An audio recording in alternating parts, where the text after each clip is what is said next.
ঈদুল আজহা উপলক্ষে কক্সবাজারে পর্যটকদের উপচে পড়া ভিড় লক্ষ্য করা যাচ্ছে।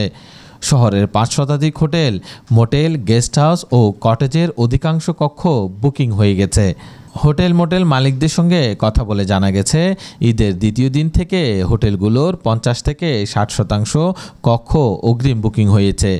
Cox's Bazar chamber of commerce and ইন্ডাস্ট্রিজের সভাপতি জানিয়েছেন, এবার ঈদের ছুটিতে অন্তত ১২ লক্ষ পর্যটকের সমাগম ঘটতে পারে কক্সবাজারে। তিনি আরও জানান, ঈদের ছুটিতে হোটেল, রেস্তোরাঁ, পর্যটন সংশ্লিষ্ট ১৩টি খাতে অন্তত ৯০০ কোটি টাকার ব্যবসা হতে পারে। হোটেল মোটেল মালিকদের পক্ষ থেকে পর্যটকদের সর্বোচ্চ সেবা নিশ্চিত করতে প্রস্তুতি নেওয়া হয়েছে।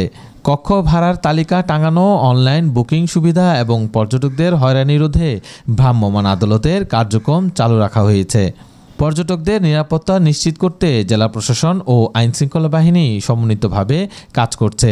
চুরি, ছিনতাই রোধে শহরের অভিযান চালানোর পাশাপাশি যানজট নিরসন এবং পর্যটকদের নিরাপদ যাতায়াত নিশ্চিত করার প্রস্তুত চলছে।